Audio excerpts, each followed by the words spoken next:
is where the title card goes. What title card? I'll make You a title lie? card. I'll make a title card for it, and then you can edit it and like, you lie!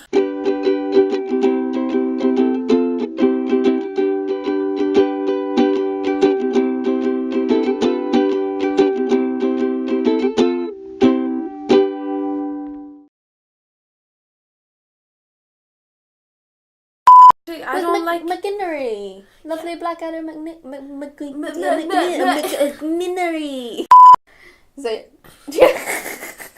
Guys, we're 15 minutes in. Oh, yeah. Well, Daria's just giving it a time check. Gotta be chop, chop, chop, chop, chop now. Good luck editing this, Daria. Hey, by the way, did you check out the stupid email chain? Like, I opened it and it's like really dumb. Pause.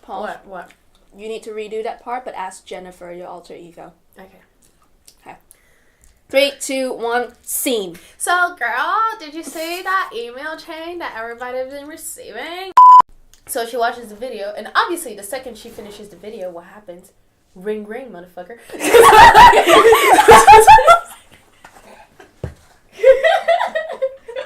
A few minutes later. I mean, at this point, I already know that it's a film. I already know what film she's talking about, but I just want the story to continue.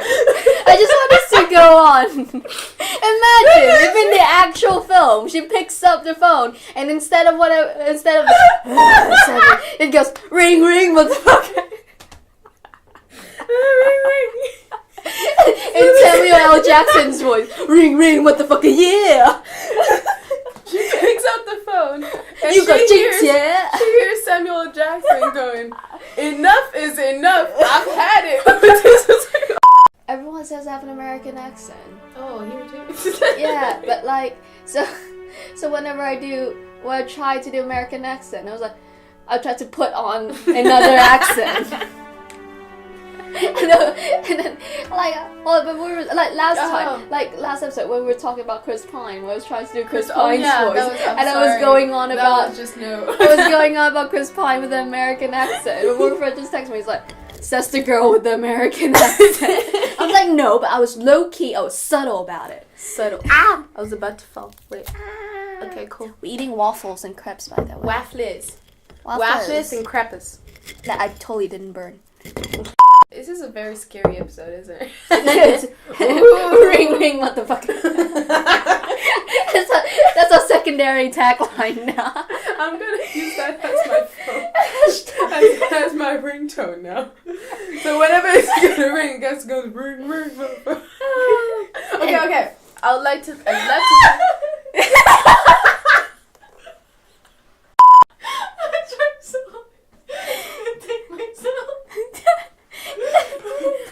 Daria lost So I killed Daria. It's like, and that is the power of the ring ring. Disturbed. Obviously. Sorry, my phone is somebody's annoying me. Sorry. It's a vibrator. I'm being very unprofessional. I'm sorry.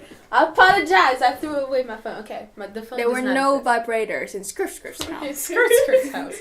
He had skin all over, but no vibrator.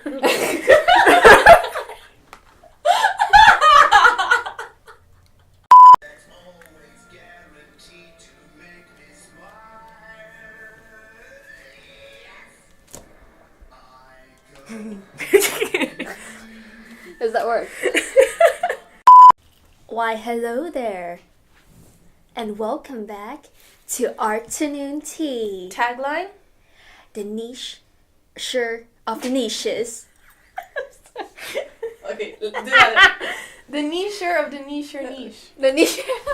I forgot our own tagline. Right, this is excellent bloopers content. I remember on my first Cambridge Film Festival, I sometimes do I was all in any time available because I live right next to the station. So the bicycle trip between where I live and the city centre where the Art Picture House is literally 5 minutes. Yeah. So I didn't mind. I did every shift that I could possibly manage, including a lot of the midnight shifts as well. So I got to see loads of the midnight films. Yo, and funny I remember story, I just found 2 pounds in your couch. It's your lucky That's an omen. It's a good omen. It's a good omen. But yeah, I remember like cycling home at 1 a.m. after watching The Love Witch. Oh shit. I was like, am I gonna find a pea jar in front of my door when I get home? It's gonna happen. Yeah. But yeah. I kind of miss that. But I'm glad I did it so that I don't feel like You I have never the experience experienced now, it. yeah. But yeah, I do miss that a lot. Maybe next year, I don't know. We'll see what We happens. shall see. And it's this traditional Colombian family. I think it's. I saw Burning, which is the Korean submission. Ooh. I thought it was very good. It's very Korean, Korea. so not everybody can get into it. I think it's very Korean, but also that it's. I I'm thought it was a curious. little This jewel. my only like exposure to Korean cinema are like all those Korean drama shows that my grandma Are you and sure my it's mom watch. cinema? They watch it religiously. Korean TV shows are so funny though. It used to be like I think they're they're starting to change now, but there was like a whole solid 10 years where every Korean TV drama has the exact same plot. Oh yeah. Yeah, it'll be the two lead will be somehow forced to live together through some shenanigans. They'll hate each other. They're doctors. No, they're not doctors They're or doctors architects. or architects. Or architects. They will eat loads. They will slap each other loads. One of them will then die of cancer. Oh yeah. Always. Yeah. But my Or favorite some chronic disease. Or when you some watch shit like Korean drama, it's so funny because they will just lap each other like it's nobody's business. 뭐냐? And Yeah, I then they remember- put the replay in slow mo. Sometimes it's also really casual. It's really sometimes like you're just talking. It's like, oh, I really like dogs, and the other person's like, oh, I don't really like dogs. Daria, our producer, how's your week? You have to say that again because I need to. Yeah. I'm gonna eat another kibble. It's good. Oh my god, I cut that if you suddenly have something in your hand. That, oh. And I wonder. Okay, shall we start? You. Damn it. And we are so excited. Very excited. Because we are proper edgy. We are proper edgy. Yeah. So we're going to talk about Superman. No, okay, no. Speaking of Superman, though. The Witcher! Quickly, did you see it? Oh my God. god. The Witcher. How good does it look? I'm sorry. It's a dark and scary It was a night. dark and scary night. There was no ring. Commissioner Gordon and Barbara Gordon were the closest people to him. Sorry, my phone. Sorry. I'm so unprofessional. So unprofessional. She says I'm as she very checks to see if she has her phone on. Sorry. It was very unprofessional. And a very similar comparison people have drawn is Batman, as you film lovers would know, because it's the exact same event that happened in Dark Knight Rises. He get his spine snapped, But he and then he goes off and meditate in a hole somewhere, and he's fine. He's fine. That's so true, though. It's not even like Barbara Gordon gets shot in the stomach and she's permanently crippled. Bruce Wayne get his spine graphically snapped in half. He's But fine. he's perfect. He's fine. So it's very, very strange. But let's say that's the main problem within controversy. Like, that's what sparks controversy in any kind of art. Mhm. It's because there's this very thin balance between the thing, the creation itself, and when it was done, like, in its own, isolated within any other context.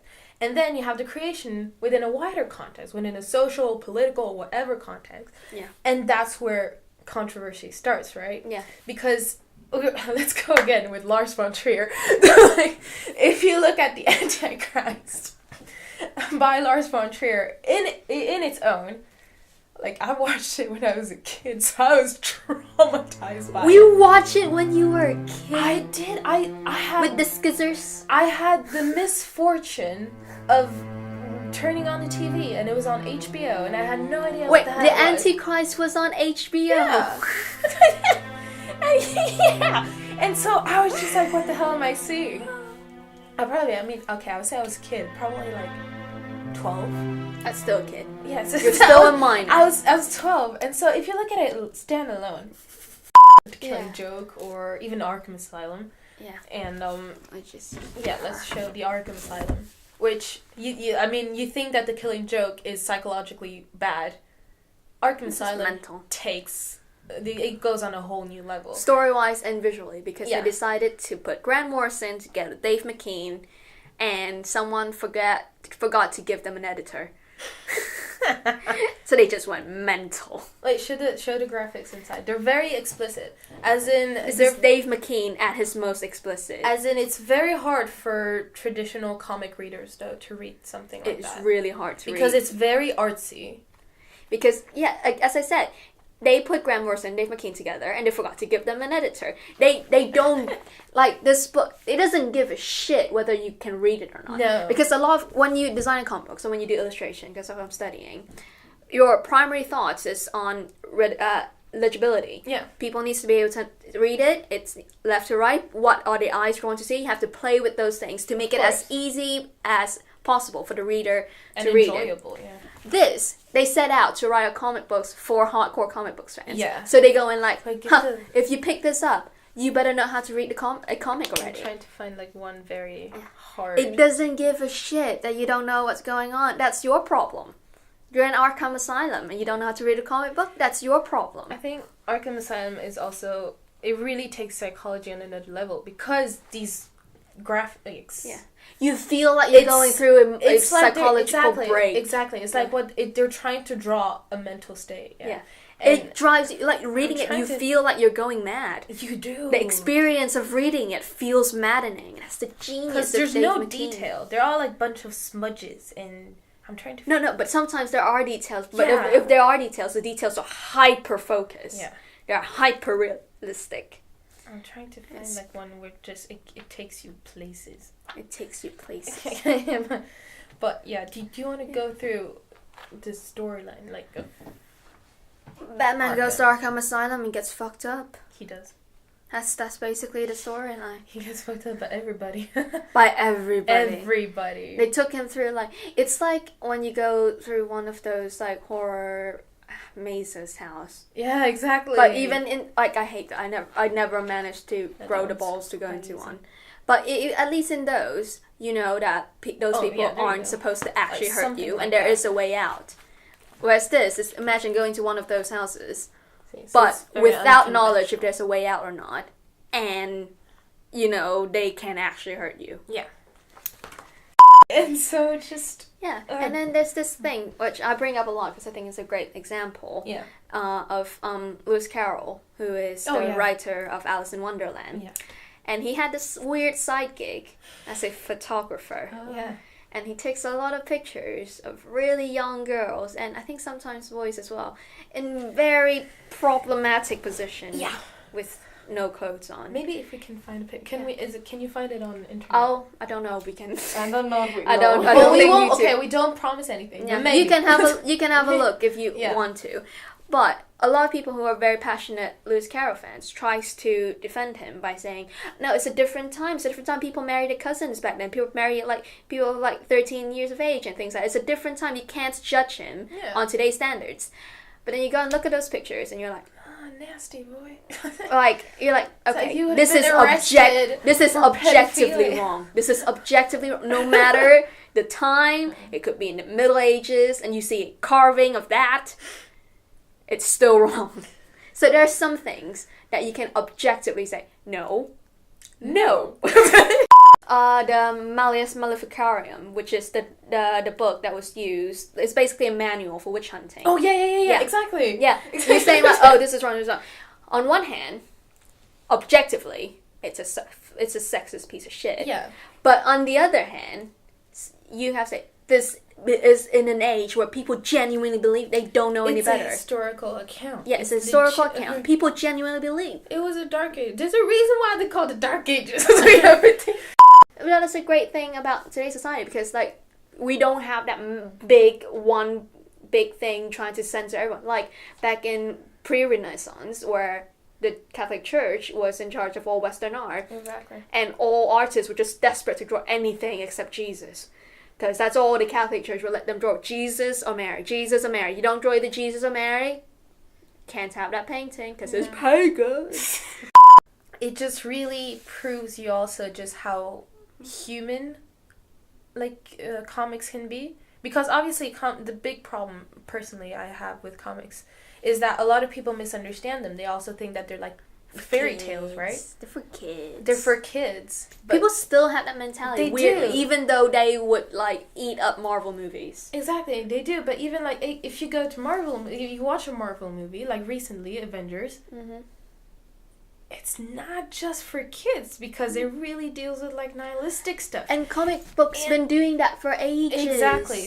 But yeah, I mean, if this was a novel, it would have been super successful. Yeah. But just the fact that they're pictures and they're drawing. That's what Neil Gaiman so said. annoying. I love that Neil Gaiman story because Neil Gaiman's my man. In case you haven't noticed, he said when he had this discussion with his tutor. This is when he was a kid. Whoa. He had a discussion with his tutor, and he was like, "Why don't you like comic books?" Because his tutor was like, "Don't read comic books because they're bad." He thinks like it's bad because it's simplistic and it's it ruins your ability to read a story, tell a story. He thinks it's not challenging enough and things like that. What? And then he has this whole weird like elitist attitude. And then Neil was like, "Okay, I fail to see your point because I'm the only kid in this class who read comic books, and I'm also the only kid in this class who finished the library."